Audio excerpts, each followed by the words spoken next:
So my name is Manda Muyango, and I'm the program director of the Africa program here at the Woodrow Wilson Center.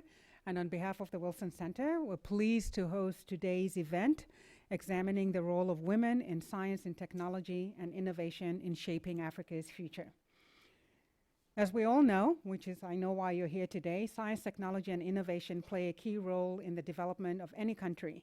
But one could argue that this is especially critically important for African countries, which have a development gap and many issues around the gender question. So what we'd like to do today is to focus on the key issues that impact women's participation in the STEM area, to look at possible steps to harness the potential of all Africans, and women in particular, to increase science, technology, and innovation on the continent, and to contribute to Africa's development. And I am really pleased to have two people here today to speak to these key issues. We will hear an African perspective and a US perspective, and then take it from there and see how we bring all of this together to move the agenda forward. Before I introduce our speakers, a quick word about the Southern Voices Network. You will see up there that one of our speakers is a member of the Southern Voices Network. And the network is a Carnegie-funded and Wilson Center-managed consortium of 16 research and policy organizations from across Africa. And the goal of the network is to foster dialogue and increase the visibility of African perspectives among US policymakers on key issues in US-Africa relations. And in bringing together our African researchers and scholars with US policymakers and key practitioners, we hope to support an informed and mutually beneficial US-Africa policy and relationship. One of the main components of SVN, the Southern Voices Network, is a research scholarship program through which the Wilson Center's Africa program hosts scholars from member organizations for a 3-month resident scholar program here in Washington, DC. It allows the opportunity for select individuals to complete a policy-oriented research project and to engage with US policymakers and practitioners, thereby increasing the visibility of African perspectives on these key issues. And so our first speaker, who represents that network here today, is going to be Mr. Ayodotun Bobadoye, otherwise popularly known as Boba. And he is a research officer at the African Technology Policy Studies Network in Kenya. He's a scientist by training and is currently pursuing his PhD at the Institute for Climate Change and Adaptation at the University of Nairobi in Kenya. He previously worked at the Forestry Research Institute of Nigeria as a principal research officer. And so today he will share with us his current project on gender, science, technology, and innovation for sustainable development in Africa. Our second speaker, whom I'm absolutely delighted to meet, I had just a few brief chats, but very interesting chat with her earlier on, is Ms. Jennifer Haskell, who's a career member of the Senior Foreign Service. She's currently the director of the Office of Science and Technology Cooperation in the Bureau of Oceans and International Environmental and Scientific Affairs at the US Department of State. In this position, she oversees a team whose members practice science diplomacy. The team negotiates and implements bilateral science and technology agreements and manages bilateral science and technology relationships. She joined the Foreign Service in 1988 and has a personal rank of Minister Counselor. She has served at US embassies in Manila, Prague, Tel Aviv, Mexico City, Ouagadougou, Pretoria, and Santo Domingo, working in consular, narcotics, and law enforcement affairs and management. She holds an MBA from the Thunderbird School of Global Management and a double major BA in International Studies and Political Science from the University of Oregon. Absolutely delighted to have the two of you here. Boba, you're first, my friend. Your 15 minutes start countdown now. Good afternoon. Thank you very much for the introduction. And I want to thank everybody seated here for coming. Personally, it's a great privilege to be part of this event. I'll be talking about gender, science, technology, and innovation for sustainable development in Africa. And the first issue is considering the continent of Africa as a whole. When we consider development in Africa, we see that analyzing Africa, we see diverse characteristics and diverse statistics in the continent of Africa.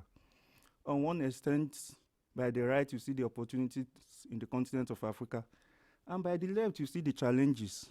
When we're considering the opportunity of Africa today, We look at Africa in the area of natural resources. Africa accounts for about 50% of the world deposits of diamond, about 50% of the world deposits of chromium, about 25% of the world deposit of gold, about 10% of the world deposit of crude oil, and about 8% of the natural gas in the world. In the area of agriculture, Africa is the highest producer of cassava today. Africa is the highest producer of cocoa today. We are there when we talk about coffee. We are there when we talk about tea. And a lot of products like that. Africa today has about 600 million arable farm that is not cultivated. If Africa should maximize its agricultural potential, Africa can conveniently feed itself. And not just itself, it can feed 3 times the present population of the continent of Africa. These are the opportunities we have in the continent of Africa. In the area of population, Africa is a continent of about 1.1 billion people today, with between 60 to 70% of that population are youths. This is a workforce that the whole world can maximize. This is the potential we have in Africa. But compare the potential to the, how will I put it, to the actual things we see on ground, to the reality on ground. The reality in Africa is scary too. Because today, in the year in Africa, like almost 500,000 women die as a result of pregnancy and pregnancy-related issues. Today in Africa, about 800 children die annually as a result of malaria alone. Today in Africa, almost 20 million people will go to bed tonight without food because of hunger. So Africa seems to be a continent with extreme characteristics and extreme statistics. And the great question and the great challenge Africa is facing is, how do we use this our potential to solve this our problem? How can we be so blessed and still be so poor? That is the question we are asking Africa. And one of the bridge that can solve this problem, that can translate our potential to reality, is massive investment in the area of science, technology, and innovation. That is the only solution that can make Africa to fulfill its potential and transform Africa to what Africa is supposed to be today. So today we'll be talking about STI. Let me move a bit to the side. Do you want to sit here? Okay, I'll be good.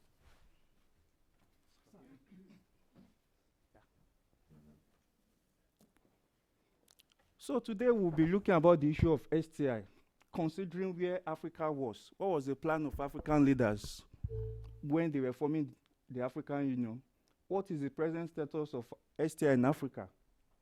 And what is the present plan of African leaders to transform Africa from the present level it is to the level it's supposed to be? And in all these things, what is the role of the African woman in it? And we'll finalize by giving recommendations on how Africa can improve, how women can improve, and what the United States of America can do to support the continent of Africa.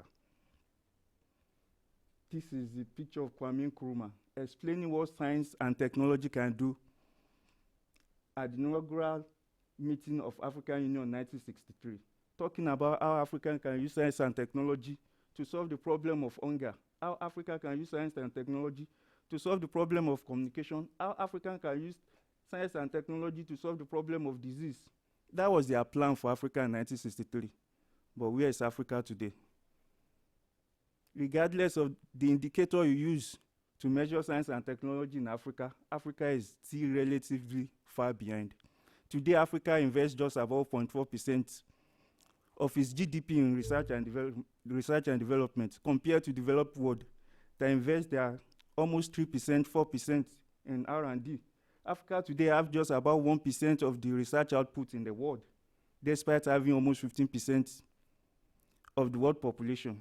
Today, Africa does not have access to internet, which is the basics in the developed world. So these are the challenges we have in Africa, and this is the present status of the continent of Africa.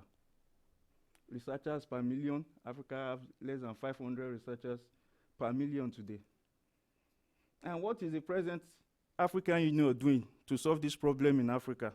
Last year, the African Union adopted the Science, Technology, and Innovation Strategy for Africa, which the cost is at 2024. And the mission is clear: to transform African nations from a natural resource-based economy to a knowledge-based economy and innovation-driven economy using science, technology, and innovation. Let me give you an example of how science, technology, and innovation or knowledge-based economy is far better than natural resource-based economy. There is a young guy in Nigeria, his name is Chinedu. I'm not sure you know him. He just sold an app to Apple for about $1 billion. An app in one day for $1 billion without any carbon footprint, without destroying the environment. That $1 billion is almost what the whole country of Nigeria makes in a month. That is if there is no corruption from crude oil. And this $1 billion from crude oil destroys the environment. It gives us internal fighting. It gives us corruption. So that's the difference between natural resource-based economy and an innovation-based economy. So that is why that is what the African Union is planning presently. What are their priority areas? Eradication of hunger. The challenge of Africa is clear and is glaring: wealth creation, protection of environment, communication, disease. These are the priority areas of the strategy African Union is planning. And what are the factors that can affect the implementation of this wonderful strategy? I've identified 4 factors here. First one is finance. And finance has always been a major challenge in the continent of Africa. African governments or presidents talking about how they want to do something but not giving financial commitments. That can have a serious effect on the strategy. Lack of private sector involvement, private-public partnership is the best way to drive the economy of Africa forward, especially in the area of science, technology, and innovation. Political instability and civil unrest. There is no way Africa can move forward if some countries in Africa are still having civil wars, are still having terrorism and things like that. And the last one, CISA 2024 did not give any recognition to the marginalized group in the continent. There is no way we can have sustainable development in Africa. There is no way Africa can move forward if Africa neglects the African women, which account for over 50% of the population. That is why this strategy, for it to achieve anything, it has to mainstream gender into its strategy and into the policy. And why do we want African women to be involved in science, technology, and innovation? It's simple. The first reason is that African women account for over 50% of the population. And there's no way you can think of development ignoring the talent in over 50% of your population. Number 2, African women today, the fastest way to eradicate poverty in Africa is to empower African women. Why did I say that? Because in Africa today, research has shown that an African woman invests between 80 to 90% of her income back into the family, while an African man invests just between 30 to 40% of her income back into the family. So the best way to eradicate family poverty in Africa is to invest in the African woman. That's why in Africa they say when you train a man, you train an individual. When you train a woman, you train a nation. Yeah, that's what they say in Africa. And the third reason in Africa is that African women have their own peculiar challenges, especially in the area of reproduction. Like I said today, yearly almost 500,000 women die annually as a result of pregnancy and pregnancy-related issues. If you have more African women in such area, more African female doctors, more African female nurses, this will reduce such a very terrible statistics. So these are the reasons why we want more women in science, technology, and innovation in the continent of Africa. Africa today have just about 26% of female researchers in Africa. Even some countries don't even have data. So how can we move or increase the number of women participation in STI in Africa? I'm giving these few recommendations. It starts from the policy.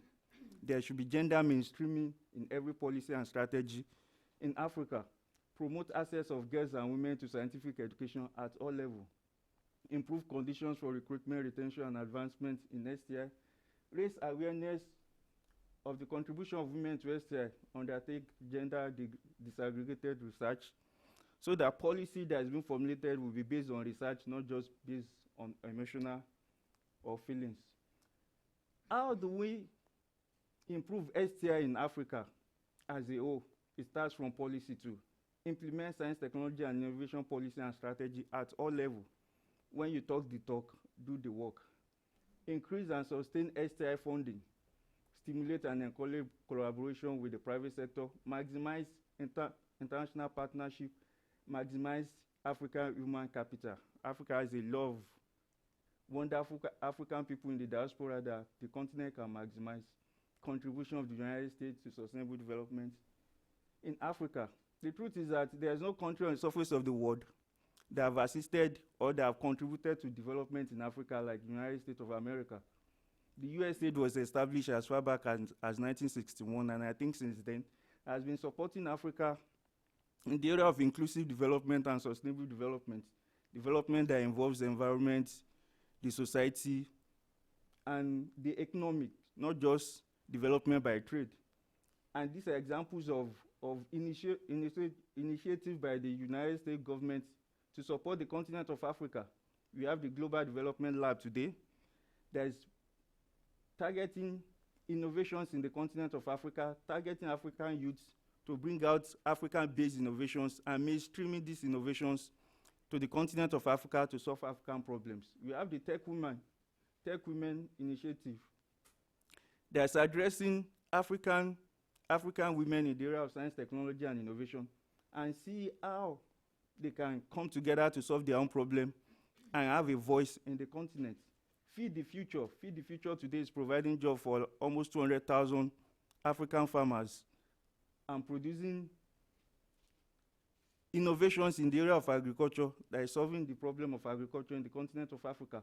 Presidential Malaria Initiative was introduced in 2005 to address the issue of malaria in the continent of Africa. Then we have the Africa Education Initiative introduced in 2001 by the United States government. Then we have the recent African Growth and Opportunity Act, which was started in 1999, but was just extended for 10 years actually in this year.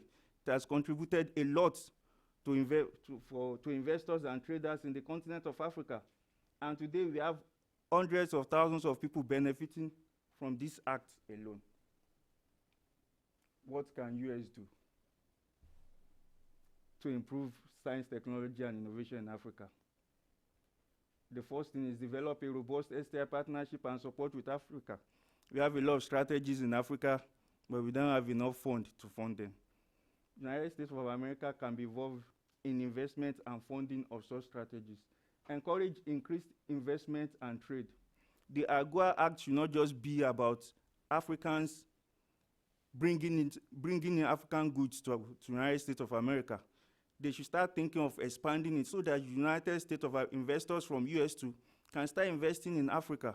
Because today Africa has a middle class of about 350 million people. That's comparable to the middle class of India.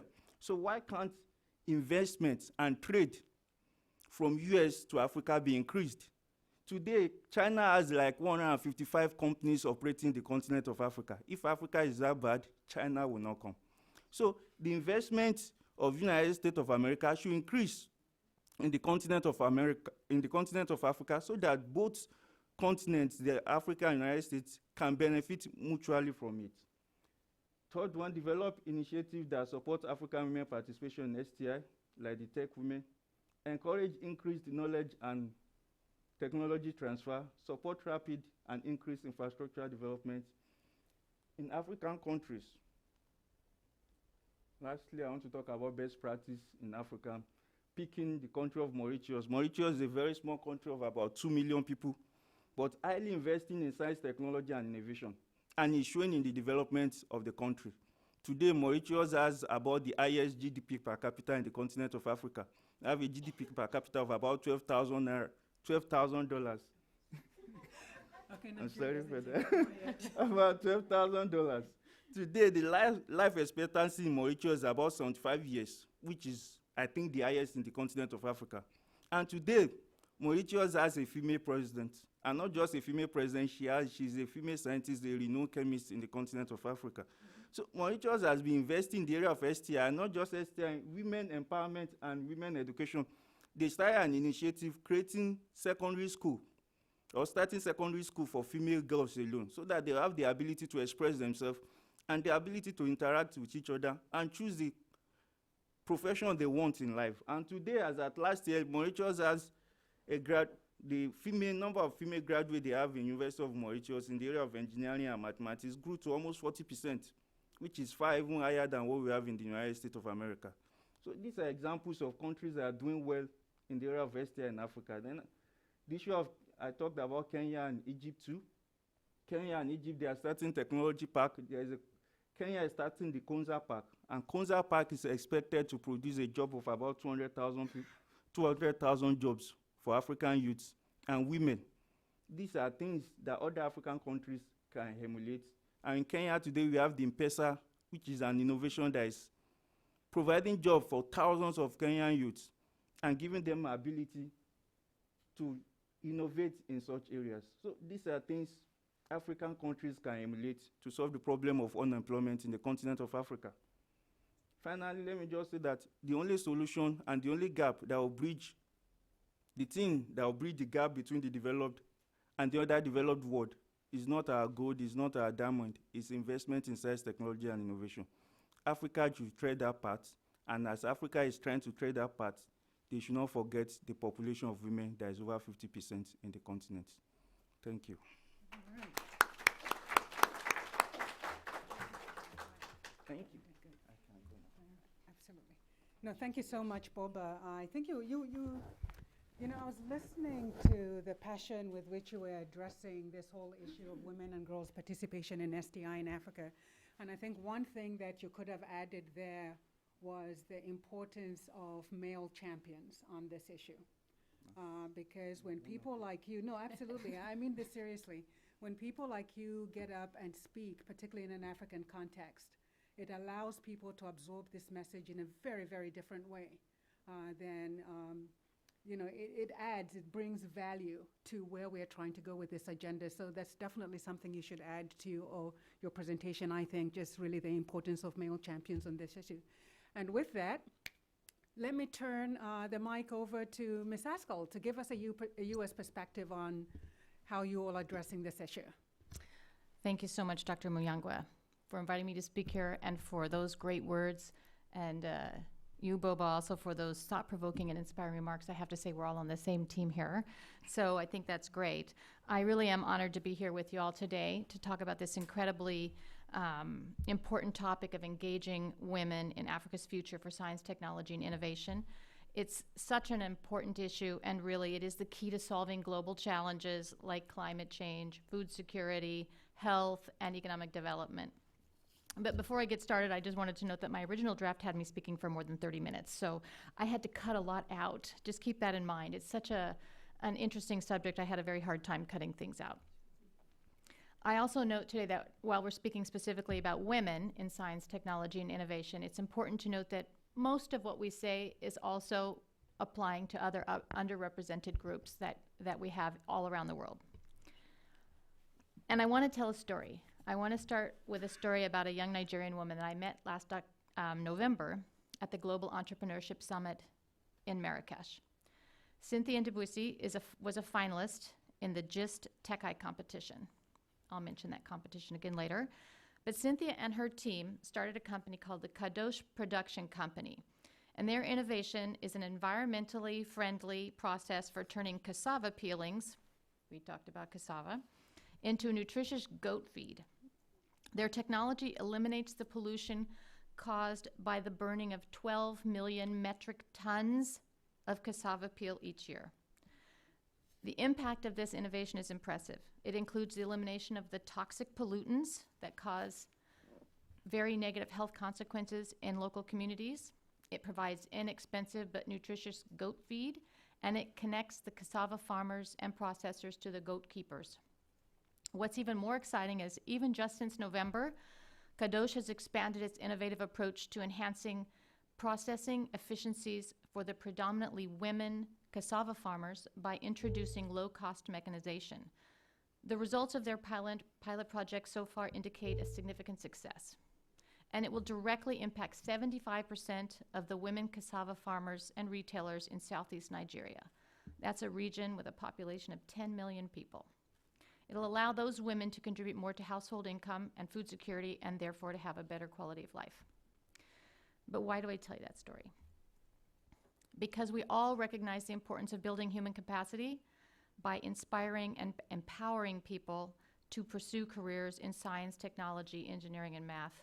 These fields of study are the foundation for the innovation that can solve problems while spurring economic growth. Women like Cynthia make a difference in the world, and we need more of them. Today I'm going to address some of the barriers to women's participation in science, technology, and innovation. Boba's already mentioned quite a lot of them, so I'll try to stick with some that maybe hasn't mentioned. And we want to talk about what we can do to address those barriers as well. We also want to talk a little bit about what the U.S. government is doing to support women and girls in STI in Africa. I considered mentioning the U.S. problem of too few women and girls in science and technology, but I'm not really much of an expert on that. Let's just say it's a big problem in the United States as well. And the U.S. government, academia, the nonprofit community, and industry are all undertaking efforts to address that problem. In February of 2013, President Obama said this, and I quote, "One of the things that I really strongly believe in is that we need to have more girls interested in math, science, and engineering. We've got half the population that is way underrepresented in those fields, and that means we've got a whole bunch of talent that is not being encouraged." That's exactly what Boba said, and we're really proud that President Obama understands this as well, of course. We also know that that applies to most of the world. But some of the more troubling explanations for this fact are that there's a persistent perception in these fields of studies that they're only for boys. There's a lack of career mentorship for women and girls in science and technology, and there's difficulty retaining trained women once they have embarked on a career in science and technology. That's the world over. Definitely in the US and certainly in Africa. What are some of the obstacles girls face while studying science and technology in Africa? First of all, I want to acknowledge here that Africa is not a monolithic entity.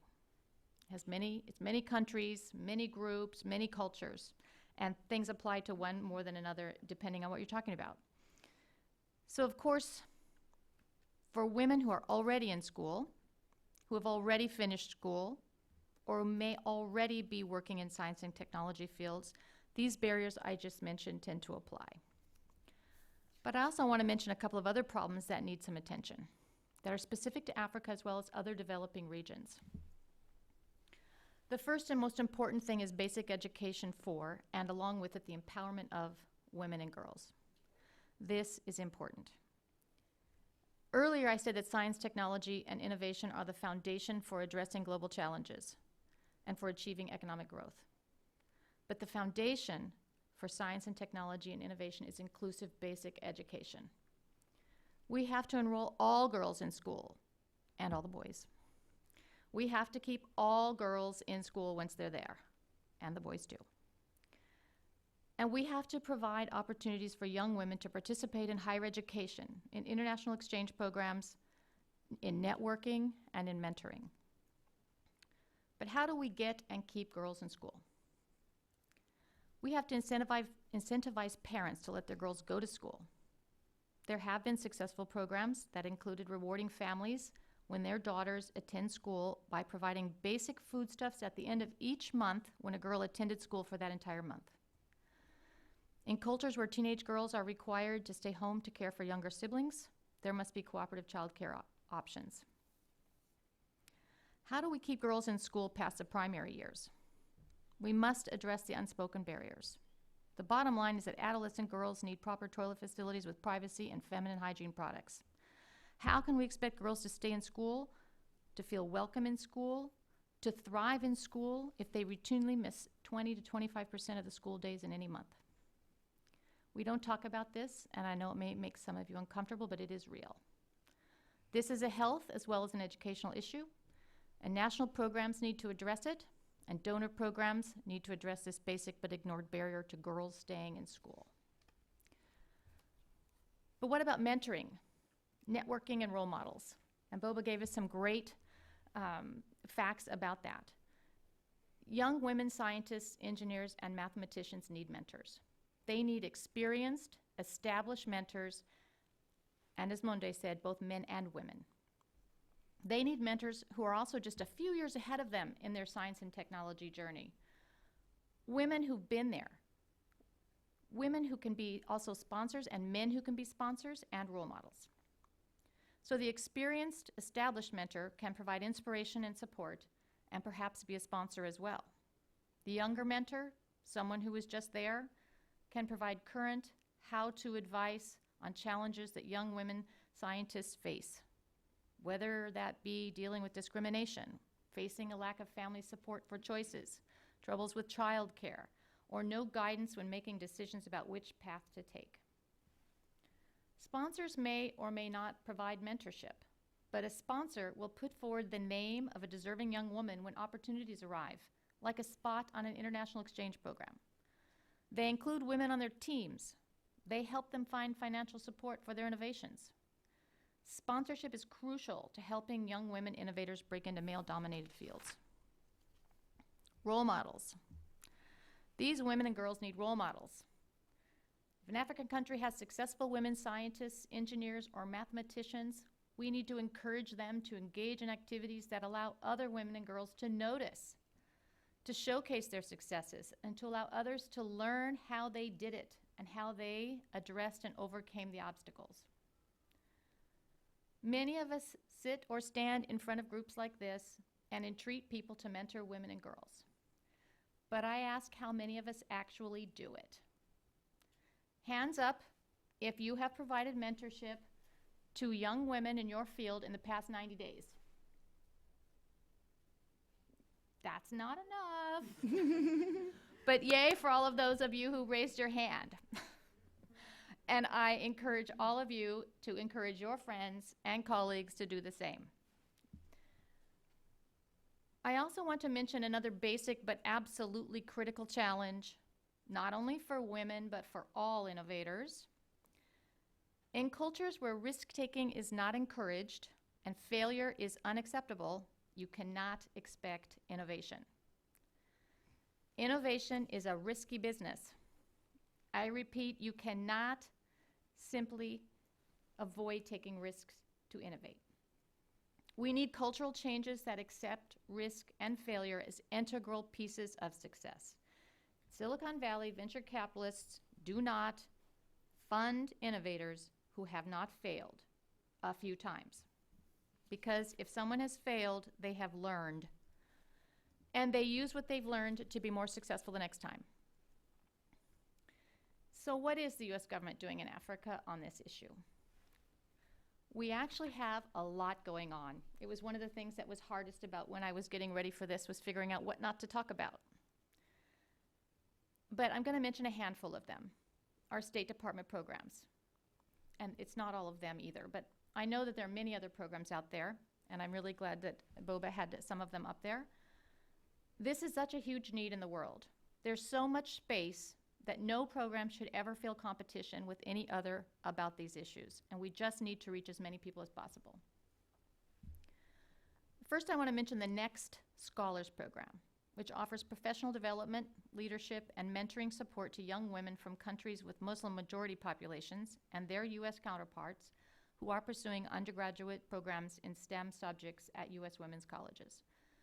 This program has doubled in size and had great impact on participants since its inception. We also have Tech Women, which is a great program. It's a public-private partnership that provides professional mentorship and exchanges for women. The program aims to develop the field of technology, to increase the trade capacity for participating countries, and to promote economic advancement while enabling women to reach their full potential in technology industries. Tech Women strengthens participants' professional skills, enhances connections between professionals through networking, and expands girls' interest in science and technology-based careers by exposing them to female role models. Next week, the State Department's Lions Africa program is launching its first ever Y-Sci program, which I thought was cute, rhymes with Wi-Fi. It's developed in partnership with industry leaders, and it's part of First Lady Michelle Obama's Let Girls Learn initiative, where 120 girls from the U.S. and 8 different African countries will gather in Rwanda for a 3-week camp on STEAM. What is STEAM? STEAM, we've just added art and design to science, technology, engineering, and math. They will learn subject matter while experiencing cross-cultural activities, working with mentors, and developing their leadership skills. I'm going to mention one final program, and it's the one that's most near and dear to my heart. It's a public-private partnership called Global Innovation Through Science and Technology, and it's managed out of my office, so that's why I like it. We call it GIST. While this program is not female-specific, we work very hard to ensure that young women science and technology innovators are as highly represented at all of our activities as possible. GIST empowers young innovators through networking, skills building, mentoring, and access to financing. Since 2011, GIST has engaged more than 2.8 million innovators and entrepreneurs around the world, mentored over 4,500 startups that have generated more than $110 million in revenue. This is accomplished through startup boot camps, our technology idea pitch competition that Cynthia was in, live webinars called Tech Connects, and perhaps most importantly, through our virtual global community called GISTNet, which you can find at gistnetwork.org. So remember Cynthia Ndubuisi, who I mentioned in the beginning. She was a GIST Tech Eye finalist last year, and she won the Best Female Entrepreneur Award. This year we have Mojisola Ojebode, also from Nigeria, as a Tech Eye finalist in Nairobi. Just next weekend is when the finals are. Her company, Bioresources, develops crop protection agents to protect cowpea seeds from weevils in a healthy, eco-friendly way. The product improves seed quality and increases market value to boost the incomes of farmers and traders. Again, we need more women like this. And let's all wish Mojisola luck in that competition, because they win money to advance their ventures. But young women innovators all face restrictions, cultural, societal, or familial, and they often can't take advantage of programs. GISTNet's web presence, which is chock full of resources, including educational tools, mentorship, and access to financing, has increased women's participation in GIST activities significantly. We normally have no more than 25% of our participants be women in in-person activities, but online we have over 50% participation from women. Finally, over the next year or so, in collaboration with the State Department's Bureau of African Affairs, we plan to have 5 or 6 GIST events in Africa, and several of them will be women-specific. In conclusion, I want to say that the relationships we build through all these programs are critical to advancing gender equality in science, technology, and innovation.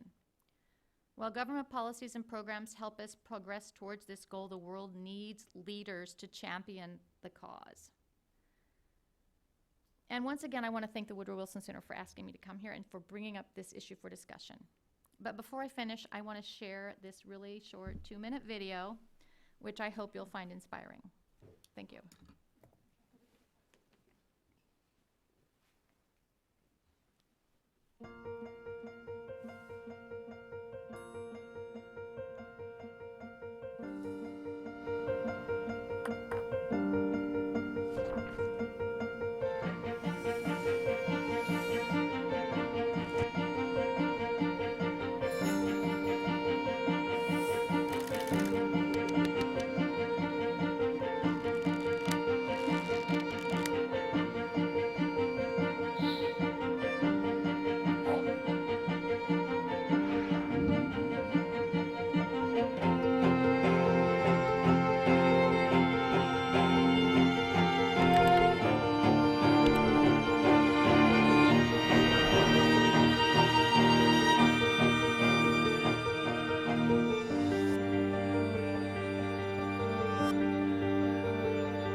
So if you like that video, you can use it. It's on our website, and you can just steal it.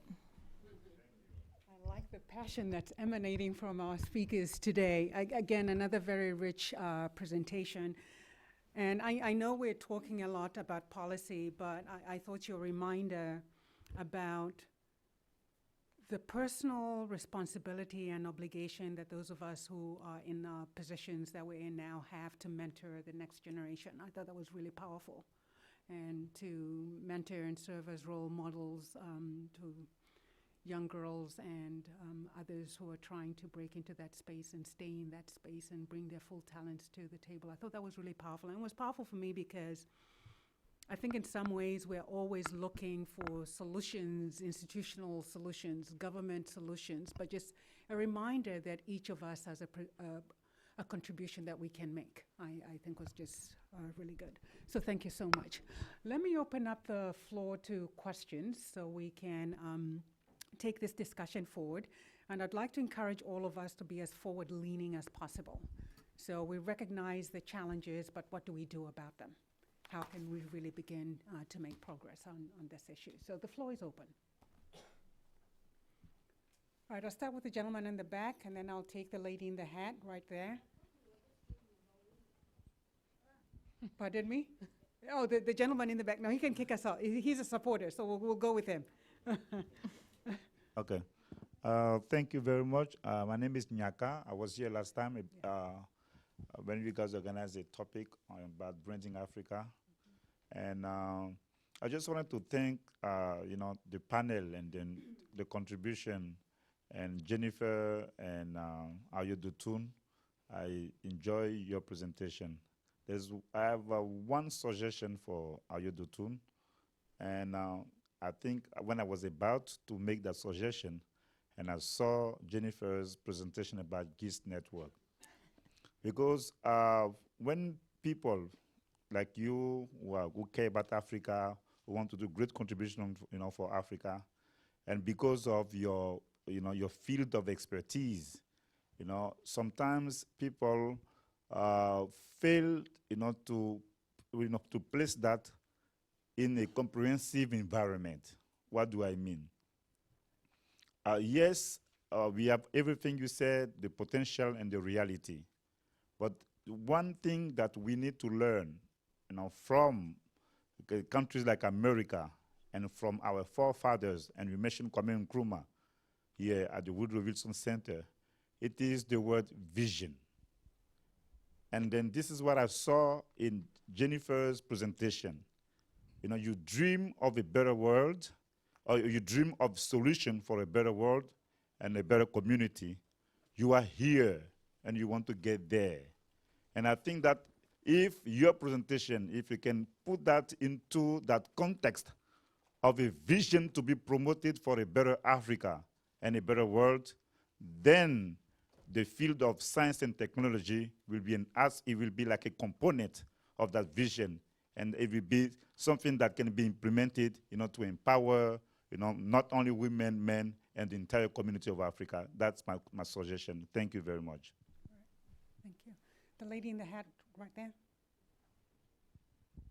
Hi, my name is Barbara. I'm a PhD candidate at the University of Witwatersrand. I want to thank all of you very much for the presentation that you have made. I think it's very powerful, obviously.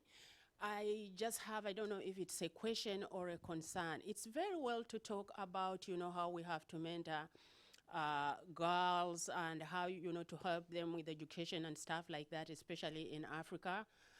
But it really concerns me that some of the things I think that I am not seeing in this, wanting to empower women and young girls and take them towards STEM programs and so on and so forth. Some of the things that really concern me is that in Africa today, and I'm talking about, the country that I come from, Kenya, the education system is completely, kaput. I don't know if kaput is an English word, but we use it in Kenya very often. That means that, it's almost, not functioning. For example, most of the education, when I was going to school, back then in the dark ages, about 40 years ago, It is just the same. You go to where I went to school. It's the same kind of classes. It's the same kind of blackboards. It's the same kind of chalk that is being used now by my grandkid now who has started, elementary level. So I'm looking at it and I'm saying that, we are looking at the fruits of the tree without actually, thinking of how are we going, to plant this tree? Because we are using an education system, for example, that was put in place by the colonialists about, centuries ago. That is one point. Yeah, very quickly. The second point is that I think when we are in the US, we tend to assume too many things. And one of the things we tend to assume is how advanced and how fast and how productive this country is. I was working with the United Nations in Geneva, and the experience I found was that the technology there is just as far behind as the technology, for example, in Africa. The website where my daughter was going to school crashed, and we started complaining as parents. We went to the office to ask them, and they said it was going to come after 3 months. That's when the website would come on. This is something you can never, ever, ever imagine beyond your wildest dream in the US. So I think some of these things we should try to look at them, try to contextualize them, and try to see where we are coming from and how we are seeing those things. Okay, you see, you just opened a can of worms, my sister. See now? I have hands coming up all over the place. But let me just establish some quick ground rules here so that everybody gets to contribute and we're actually having a discussion. So please, 1 minute. A question or a comment, identify yourself, the person to whom you're directing the question, and keep yourself to 1 minute. Otherwise, I shall start issuing red cards, and those of us who are soccer players, we know what that means. All right, so we'll take one more, and I'll let the panel respond. There was a lady right here, and then I'll let them respond, and then I'll take another round. Okay, thank you so much for taking my question, and really thank you so much for the wonderful talks and for addressing this very important issue. My name is Beyza Siyum, and I'm originally from Ethiopia, a scientist. And one is a comment. I would like to see more African women scientists in these panels represented. I want to hear from more African women to hear their challenges, how they succeeded, so that they can be role models for the next generation. The second question is, how do you plan, or what's the vision for using the current, the diaspora, African scientists in the diaspora? What is their contribution? We make individual contributions, but as a group of diaspora and African scientists, how do you what's the plan to tap into these resources that we currently have in our hands? Thank you. All right, shall I turn it over to the panel? Ms. Jennifer, you want to go first? Sure, I would love to. All right. First of all, Nyako, yes? Nyaka, sorry about that. Thank you so much for your comments. I'm really glad that you enjoyed the presentation, and I'm really serious about everybody using that video if they want. All I ask is you keep the gist thing at the back and you don't cut it off. Because it's made to be used. It's not a proprietary thing, and we're really happy that it came out as well as it did. And we all on our team that work on that program feel it very strongly. So thank you for that, and I'm glad that you appreciated the look into the future. If we don't look into the future, we're not going to get anywhere. Barbara, I absolutely agree with you on the education comments, and I think that even when I was trying to figure out what to say, I really wanted to make the point that if we don't have basic education, it's really hard to get anywhere in science, technology, and innovation, especially there's always going to be a few people who have the means to go to a better school and then to advance their education, but that leaves out so much of the population in developing countries, and we just can't afford to leave out that many people. The whole world, one thing I can tell you in the job that I have now, we, in addition to these sort of people-to-people programs that we work on, we work with a lot on bilateral relationships, science relationships with other governments. And it is abundantly clear that everybody in the world now is really concerned about innovation and how to change their economies into a knowledge-based economy, and how to go from imitating others to coming up with their own ideas. And they do have to have an educated population to do that. So what we have to hope is that we can encourage these governments to focus on improving their basic education programs. So thank you for bringing that up. And on your comments about where are the African women scientists, I'm really glad you brought that up. So I mentioned Cynthia and Debussy, and I want to say that I also mentioned that part of our program are these webinars called Tech Connect. And we're having one on August 6th that is Africa specific, and she is one of the panelists. They're 1 hour webinars that bring panelists together, and people sign on all over the world. We often have people on from 74, 75 countries at a time, and they can interact with the panelists and forward questions. And you can find out more about that on the website. But I agree with you. And we actually in our office believe very strongly in the value of the diaspora communities. And very often when we're communicating and having meetings with other governments, we try to get them to understand the value of that. And we bring in diaspora members to address those other governments to say, how can you use this incredible resource of diaspora, whether they're in the US or they're in Europe or anywhere. They really are a tremendous benefit, and you're absolutely right, and we should work more with them. Thank you. Boba, you have anything to add, respond let to? me just add a bit. Mhm. Mr. Anyaka, thank you very much. The issue of science, technology, and innovation in Africa is actually, it's not something that will be solved in 1 year, 2 years, not even in 20 years. But we have to start from somewhere.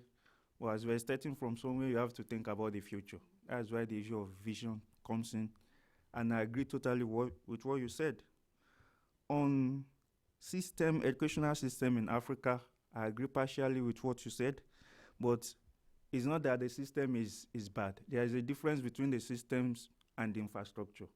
Africa has a lot of infrastructural deficiencies, not just in education, in roads, in different areas. But it's not that the systems or the policies or the strategies are not on ground. If you notice, the strategies in education has been changing over years. It has not been stagnant. And I believe, I can tell of Nigeria, I'm not sure, even of Kenya, I think it has been changing. University of Nairobi and even the primary schools are adjusting. But infrastructural deficiency in the area of education and other areas must actually be addressed in the continent of Africa. And on the issue of diaspora, Africa and diaspora, actually there is a group. I attended a conference in World Bank that was earlier this month, and she was there, a professor in the seated here was part of the program. And the program was organized by the World Bank and African women in diaspora, actually African American women and Africans living in US. And it was all about STEM, trying to see how they will encourage STEM development, STEM education in the continent of Africa. So people are working on STEM, both in Africa and in diaspora. It's just, maybe you should get on the internet and see what others are doing, and it will be wonderful for everybody to join. Thank you. Can I add fuel to this fire just because I feel I can and use the chair's prerogative to just go there? Okay, I think a couple of questions, points that I just really wanted to tap into. Building on this vision thing, I absolutely cannot agree with you more on this. If you get the vision right, and the problem is without that vision, you don't know where you're going. So everything looks like you're doing something. And the importance of working with African leaders to develop this vision and how STI fits within that vision is absolutely critical. That's not to say some African countries haven't done it, but not nearly enough African countries have actually developed that vision thing. So that is absolutely critical. And Bob, I'm going to push back at you on this one a little bit, on the education issue. And maybe it's my generation because I went to school yonks ago in Zambia as well. But look, I think there's a real key point that's being made here, which is that in many ways, yes, change is taking place within the educational system in many African countries, but it's not taking place nearly as fast as it should be or as focused as it should be. And I think one of the challenges that one could speak to has to do with the issue of what I see in many African countries, which is that I like to say many of them still are educating for the Africa of yesterday, not the Africa that they want to see. So you see that deficiency in the curricula that's being taught in these schools, that's being imparted, that it's not really speaking to what Africa do we want to see 30, 40, 50 years from now, and how do we transform the content of the education that we're delivering to kids to really make sure that we get to that point. I think that's part of the point that you were talking about.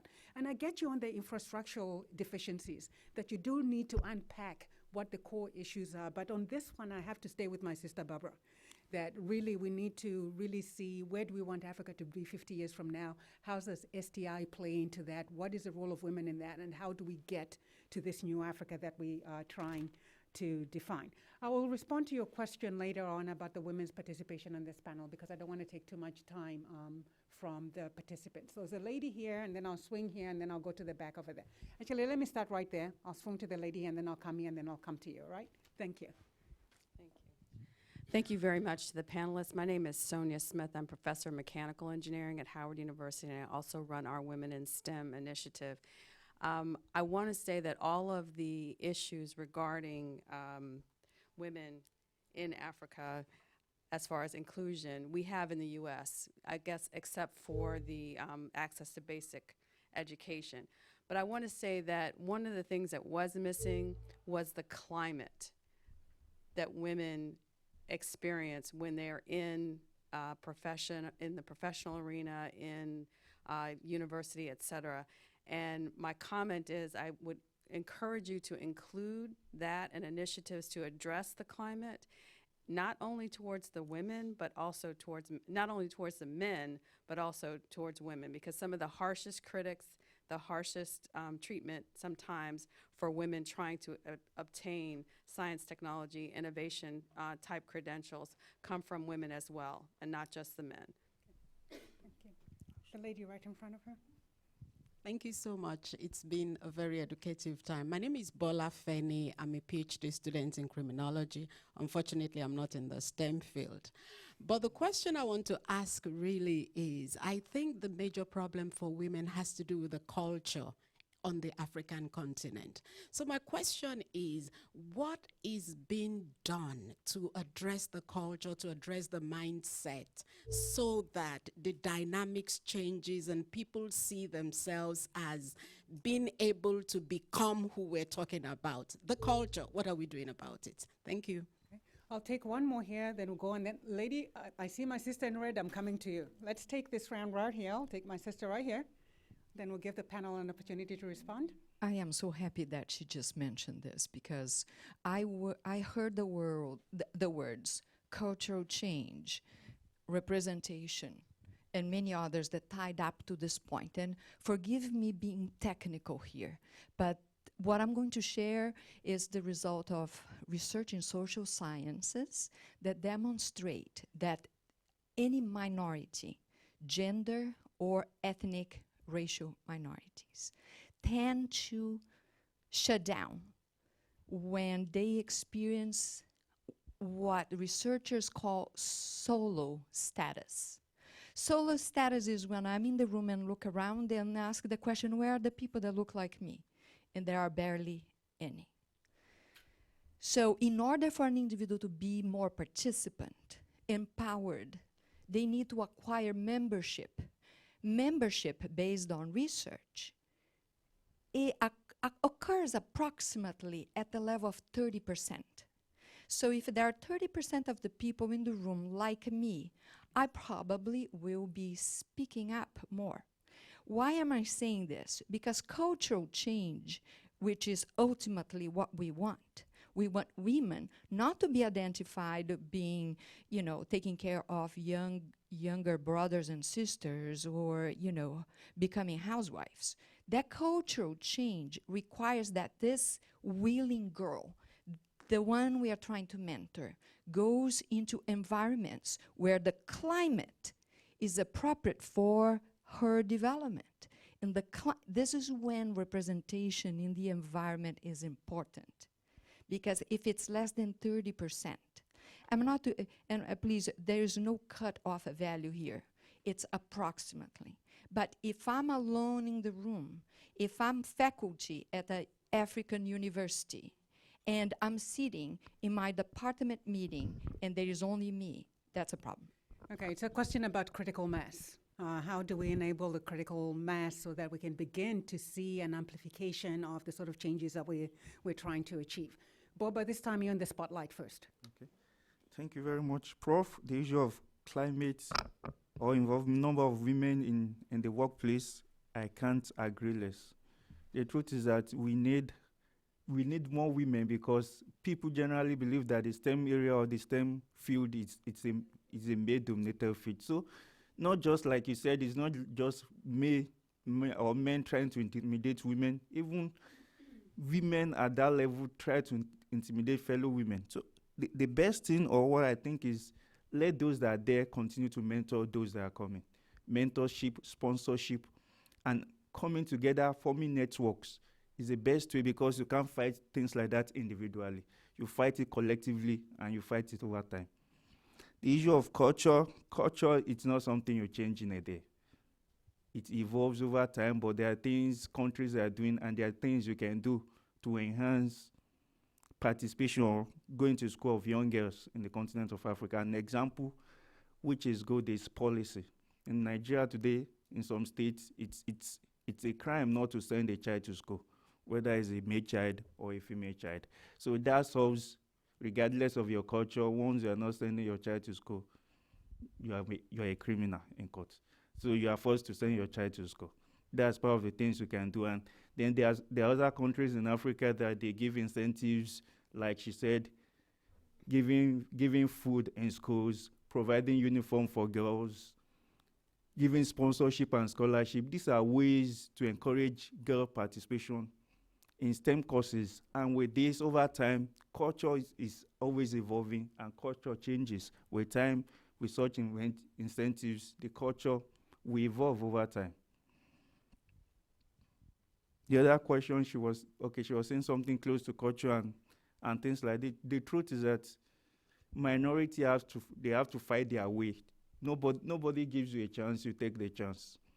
And in Africa today, of course, it may not be where we think it should be. But Africa today was not what it was 30 years ago. That's true. And the truth is that we won't be here 30 years' time.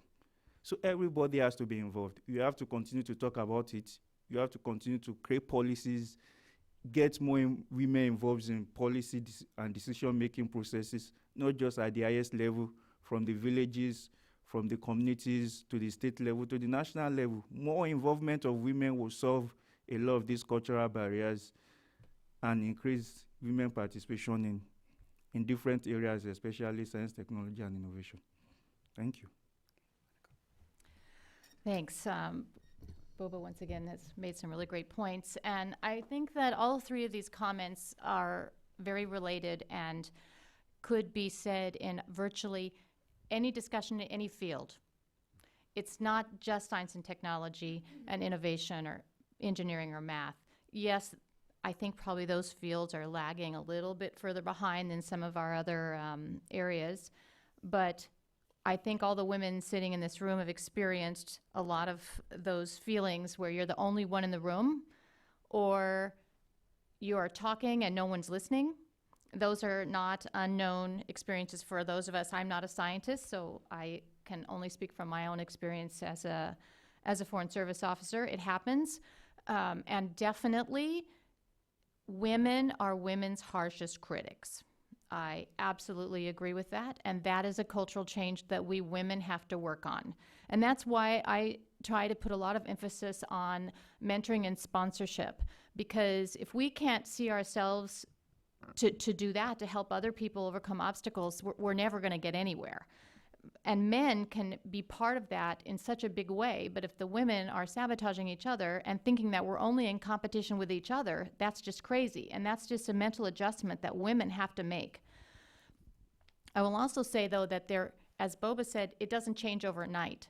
And I think there's a lot of evidence of gradual change in a lot of places. I'm the first one to say that things are not where they need to be yet, even in the United States. But I can tell you that it's interesting that in my job, which is so much about science and technology cooperation and working with governments and scientists, the number of times in the past 2 years I've sat in a meeting where it was mostly women is shocking. It was really quite incredible. I have sat in meetings with other governments on the other side of the table, and on my side of the table, all women. All women. It's incredible. It happens. It just takes time. And I think that it's just having this conversation, keeping it going, not letting it go, and helping each other. We will really get there. It really is an effort, and it's a long-term issue. So now what I like about the questions and the comments that are being made so far is that they're really giving us some very pointed entry points about where the pressure points are for bringing about this change, perhaps speeding up the change. And so I think it's a really critical input that we're getting both from your perspectives but also from the audience. So I thank everybody for being so focused on that. Now my sister, the Honorable Ambassador from Uganda. I am sorry, I don't recognize you. The light is hitting me in a funny way, so I had no idea who was sitting back there, but I will give you the floor now. So please, contribute to this very important discussion. Thank you very much, my sister, Dr. Mnyangwa. Thank you very much for these presentations. I just want to emphasize what you said about male champions. Otherwise, we are just talking to ourselves, because the men still occupy those policy positions. They occupy the positions of resources. They are the ones that allocate resources. So I just wanted to emphasize male champions. We need them, and we need to use those spaces that we occupy. You said that too. I want to emphasize it, because it's easier to point fingers to other people and not ourselves. And don't minimize where you are. Just use that space. If you are participating in policy, if you are in resource allocation, if you are giving scholarships, whatever you're doing, just use the space. And finally, I wanted to again pick up the unspoken challenge of girls dropping out of school. How are you going to get these scientists if when they turn that time into puberty, they're going to drop out? So when you are donating, when you are participating in any of those programs, please look there. Look there. How do the girls manage to go to school and remain in school? In my country, Uganda, we have universal primary education, universal secondary education. What about the dropout? Who is dropping out? It's the girl. And mainly because there is no water, the toilets are the same. The boys and girls are going to the same toilets. And then they are going there and there is no water. Anyway, thank you. I'm Oliver Woneha, Ambassador of Uganda. Thank you. Thank you. I don't think there's much more I can add to that. Thank you so much. Let me swing around to this way. My sister here, and then, all right, you can start there and then we'll bring it up, please. Hi, my name is Sharon Zarnick, and I'm with the United States African Development Foundation. Thanks so much for this panel and your comments. I was just wondering, the connection between what America is doing and how we're interacting with Africa. I tend to find that the same countries keep being represented. You keep hearing about Kenya, you keep hearing about Nigeria, but are there any programs that are out there that really allow for the exchanges to happen in Francophone countries, and specifically in West Africa? Also, I very much appreciated the comments about how Africa isn't a country because that's the most common misconception that they have. But this is also very true in terms of technology. When you take a country like Rwanda, where you can get the USB key, plug it in, and you have internet connection in the middle of a rural area, and they have a very progressive policy. And then you compare that to a country like Niger, where basic infrastructure is still lacking and they're not anywhere near the same ideals. Do you feel that there's some sort of threshold that has to be reached before any program can really be brought in to make it effective? Or do you see this further broadening the disparities between different African countries? I mean, the difference between South Africa and Niger is dramatic. How do you envision, you know, science, technology, and innovation happening in a way so that you don't further create larger disparities even within the country? Thanks. You know what? I'll come to you next, but I thought that was a multidimensional question. It's U.S. engagement, you know, with former French colonies as opposed to English-speaking colonies. How does that play out in this field? And then how do you use that engagement in this field so that you are not exacerbating either, you know, differences within or between countries? If you have focused countries, how are you working with them to ensure that those results, other countries are able to benefit from what's going on with your partnerships with these countries? So I can speak to the programs that we have in my office. I don't know a lot of the specifics about some of the others, but the limit of our focus, let's say, is emerging economies up to a certain income level. So my program is we only spend money on most programs, and to be honest, it's pretty much all of sub-Saharan Africa, and it's even most of northern Africa, if not the whole continent. I would hate to say it's all of them, but it probably is. Right now, the list of what we call GIST eligible countries doesn't include every single country in Africa, but by the end of next year it will. And we try to target anybody who wants to participate, really. Interestingly enough, after we launched our website in November, we were really curious, you know, to watch the sort of Google Analytics that came up on it. And by the third month, I think, we had people come onto that website from every country in the world. And we've been really proud of the fact that in the top 20 users of the website, all but 2 over the whole period of its existence are just targeted countries, which means these lower income countries. So we're clearly getting to the right audience from the website, and we're very happy about that. Of course, there are population issues that go with that too. We have a lot of participation from Nigeria, for example. Also, one of the things we find is that if somebody from a country gets into our competition and manages to move up to the semifinals and then move up to the finals, they spread the word in a great way. And I think that's what happened with Nigeria. We didn't have any Nigerian participants for a while, and now it's one of our biggest, it's the biggest group who applied to the TechEye competition came from Nigeria.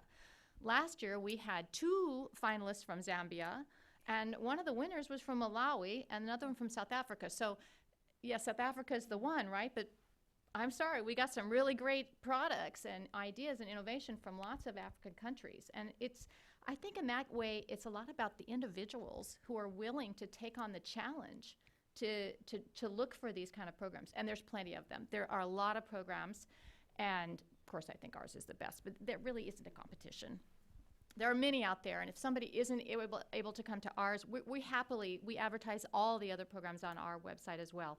So how is it gonna not make the discrepancies between the richer and poorer bigger? It's a little bit hard to say because you don't want to hold back the ones who can move forward. And as we already mentioned, the ones that are going to be held back are the ones who have less basic education that helps them move towards it. And all we can do is, we are really working with people who have some level of science capacity. Our target audience are young science and technology innovators. They pretty much all went to college. Many of them already started a business and they're trying a new thing. And we have other aid programs that work at the more basic level, and we do try to work together. We work with AID as one of our close associates. We work with them a lot. We are quite familiar with the Global Development Lab, and we talk amongst each other on how we do things.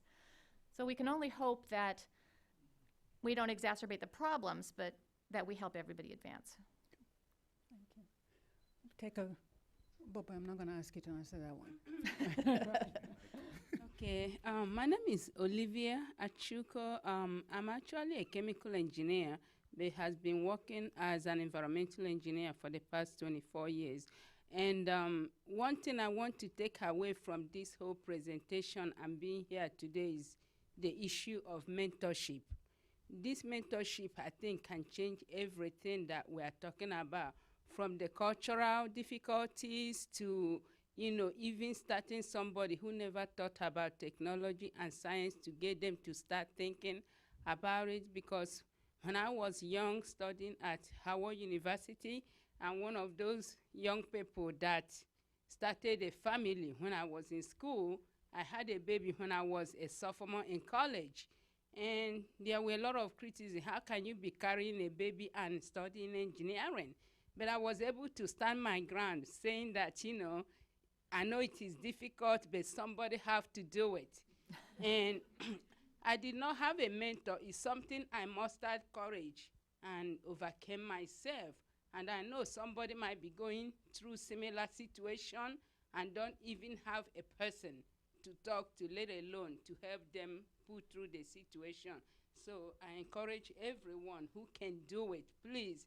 That's one thing I'm taking away from here, to find somebody that I can, help get through their situation.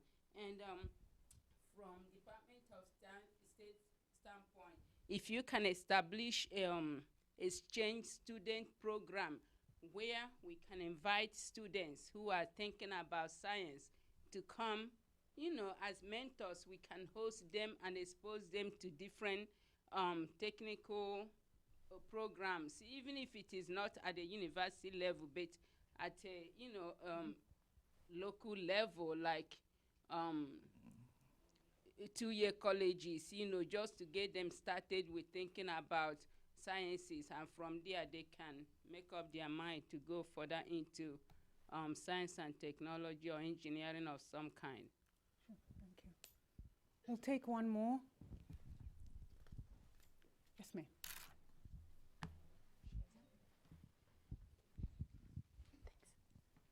Great. I'm Barbara Schneeman. I'm with the USAID as Higher Education Coordinator. This has really been a wonderful discussion, and in a part, I want to speak from my own experience. I'm of an age that I've gone through it all, being a token woman in certain situations to a variety of things. But one of the issues that I want to put on the table is to kind of think of the other side of this, that as we encourage women moving into science, technology, innovation, thinking about fields that men have dominated, women are leaving other fields. And a question to ask is, why don't we value those fields that women are in? And that's an equally important question. And as women move from those fields into other fields, who fills that gap? What are we doing with our male colleagues to encourage them to think more broadly about other fields that they also can participate and contribute to? In the United States, we've done a very good job in the culture of achievement for women. We have progress to make, but we've made progress. But what have we done to encourage the culture of nurturing and caring? Some of those other fields that would benefit if more value were placed on them and they were given more consideration from a male point of view. So it's just to look at the full picture and to think about this issue holistically. We definitely want to move forward. We want to encourage that science, technology, and innovation for all people, but we don't want to leave important areas behind because we valued one side and not the whole picture.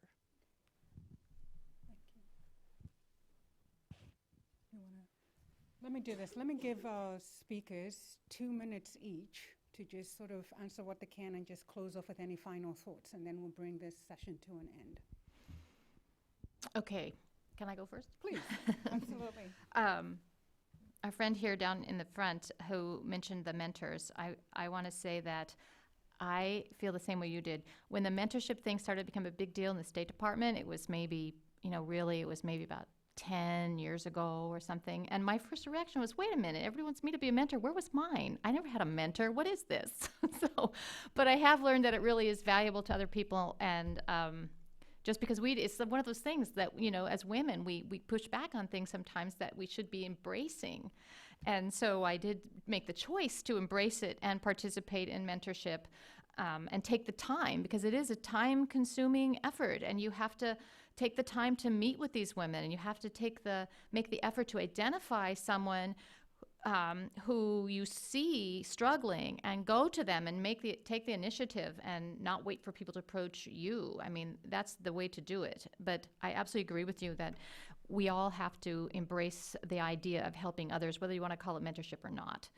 And we do have lots of programs for exchanges. The State Department has a bureau called Education and Cultural Affairs, and they have a lot of programs, and many of them do focus on science and technology. So I encourage people to go to the State Department website, state.gov, and check it out if you have any questions. The local U.S. embassies in all countries have information about these different kinds of international visitor programs.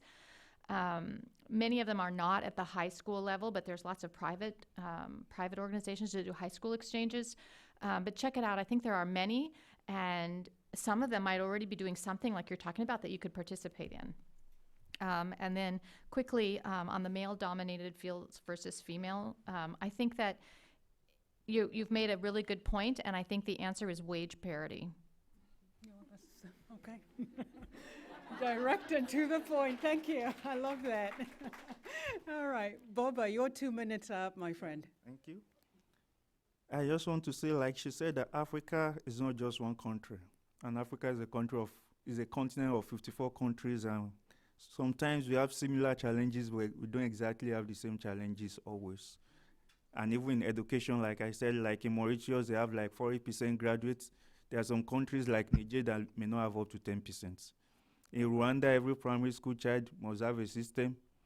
There are some countries that most primary school children have not even seen a system. So there are peculiar challenges in African countries, and one of the ways we can just solve such challenges is that NGOs that are working in Africa, they should recognize that Africa is not just an entity. When they are going into the continent of Africa, they should recognize the peculiar challenges we have in each country and tackle challenges in those countries.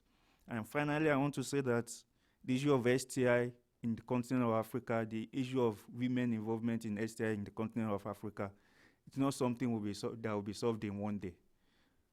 What we can do is everybody should contribute his own part. Where you are, do your own part to improve STI in Africa. Do your own part to improve women inclusion in STEM courses in Africa, whether you're an NGO, whether you're a lecturer, whether you're a policymaker, whether you're a politician, whatever way you can help. If everybody is contributing, very soon, sooner than we think, we'll get to where we're going. Thank you. Thank you. Thank you so much to our two speakers today. And just as I conclude, let me just sort of try and highlight some of the key messages that I heard from both our panelists, but also from you. I probably will not do this justice, but just some thoughts and points that stick out in my head. I think number one, from an African perspective, and I'm glad this was our starting point, that we really need to do a better job of articulating a vision for STI and women's role in that, because otherwise, if you're just muddling about, any road will take you there kind of situation is not good enough. And so I thought that was a very important starting point. The second issue that I wanted to highlight that I thought I heard from all of you, and it came up in different respects, that in terms of entry points, if we're really trying to make a difference in this area, we need to break this down to addressing issues related to barriers to entry, first and foremost, for girls and women into STI, barriers to retention in terms of what happens once they've entered that field. And the third area that we need to look at is looking at the numbers and continuing to expand the numbers of women and girls that are participating in STI. But fourth, and this came through in a number of comments, that we really also have to pay attention to the quality of the experience of those women and girls who are participating in that STI fields. And so let's look at those four areas as we engage on these issues. The third major area that I heard had to do with the cultural barriers. that we really need to make a concerted effort to addressing those barriers. And it was both the more obvious cultural barriers that one sees, but also paying attention to the subtle hidden barriers that may not be as readily evident, but are nonetheless key issues. And I thought on this one, for me personally, one of the things I also like to remind my African sisters about is the power of the position of the African mother. That you also have an opportunity to change that dynamic in terms of how both girls view themselves, but also how your male children view their sisters. It's a powerful position. Motherhood is something that's valued in many, many African cultures. I've yet to go to an African country where that role of being a mother is minimized. And I think it's something that we have not taken full advantage of, that we could take advantage of, and really begin to build and catalyze this fight that we are trying to have on behalf of the continent. So addressing those cultural barriers is absolutely key, and we all have a role to play in that. And then the issue of the quality of education and what we're educating African girls and boys for, I think was an important one, and it came up through various dimensions. And I was looking at this the other day, of the Millennium Development Goals that many of you are familiar with. 18 African countries were able to meet their parity goals. But that's not talking about the quality, and this is where I thought the Millennium Development Goals fell a little bit short, that we're so focused on numbers and not necessarily on the qualitative aspect of things. And so that's something we can build on even as we look at STI. The diaspora, somebody raised the issue of the role of the diaspora, and I think this is an area where African governments have not fully taken advantage of the contributions that the diaspora can make. Unfortunately, in too many African countries, the diaspora is viewed as a threat politically. And so there's a lack of wanting to engage with the diaspora, but it really is a fantastic, phenomenal resource. And it has to be part and parcel of whatever strategies African countries put in place to really tap into that. We talked a lot about the policy frameworks. We talked a lot about the resources that came up in terms of how you apply. I was absolutely shocked to see the percentage under 1%. In terms of what African governments are putting towards STI. I mean, that's nothing, seriously. That is absolutely nothing. And really bridging this gap between what the rhetoric of the commitments that Africans make and what actually happens on the ground is going to be a key area of focus for STI. Don't just say all the right things and sign off on all the documents. The proof of the pudding is on how you resource it and how you implement. So I thought that was key. But I also think the discussion today, I saw a lot of confluence and synergy between Jennifer's presentation and Boba's presentation on how the United States and Africa could work together to make further advances in this field. And so I think just understanding the full spectrum of the programming, the areas where that programming or cooperation needs to be strengthened, I think is going to be a key part of this effort. I know that personally, and I probably shouldn't be opening this can of worms, but I will because I'm that sort of person. One of the issues that I'm concerned about, that yes, the United States is absolutely a critical partner for African countries. But as you look at the resourcing of the different programs that the US has in its engagement with Africa, is this the right sort of allocation for what we're trying to achieve? And I think those of us on the US side, that's a question that we need to ask ourselves on a regular basis. How much are we spending on education? How much are we spending on democracy and governance and human rights issues? How much are we spending on security? How much are we spending on the economic issues? And how do all those things intersect and interact and reinforce the end goals that we are all trying to achieve? I think that's a key and absolutely important policy question that we need to be asking ourselves. And then I think, just to conclude very quickly,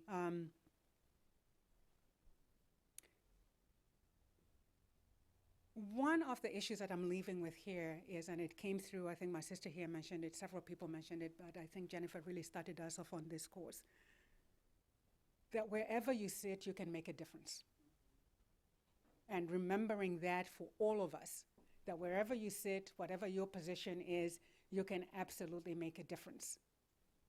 And remembering that this is not just a women's issue, and I thought our sister, the ambassador from Uganda, got to that issue. It's not just a women's issue. Find those champions wherever you can find them. to help you push the agenda forward. I think for me that was very, very important and very, very powerful. And I think if we all push in that direction, we'll be able to make some real progress on this issue. My sister, I've not forgotten your question about why there aren't any women on this panel. And quite frankly, it's just a question of, as I introduced the session at the beginning, this is a program, it's a Southern Voices program. We have 2 male scholars who are here today. And from our the 2 scholars, where did he go? Oh, Getachew from Ethiopia and Boba from Nigeria via Kenya. Where do you want to be from? Okay. And part of what the mission of this program is, one, to bring African perspective to U.S. policymakers. And to have that exchange of ideas about how we can work together more effectively on key issues that matter both to the US and the Africa. And on a panel like this, we typically have 2 speakers. And for me, it was important that we have the African here do that. Wouldn't have met the scholar who's actually here do the presentation. But I thought what was really good is that we were able to find a really powerful speaker, a woman who's working these issues to complement what we're trying to do. So you get an African voice and an American voice. The commitment that I have made as the director of the Africa program since I came here a year and about 4 months ago is that I will not have a panel without an African voice on it. We are long past. No, we're long past. No, I understand that, but he's the scholar. This program is for the scholar. And I have 2 of them who are male. So, all right. So I will end on that note by thanking you all for your contributions. This was absolutely a really, really rich presentation. So thank you to all of you. And please join me in thanking our 2 speakers for a wonderful job. And we have refreshments, about 30 minutes for us to refresh ourselves and mix and mingle and chat in the hallways and continue the discussion. And thank you very much to the small but powerful Africa team. Thank you.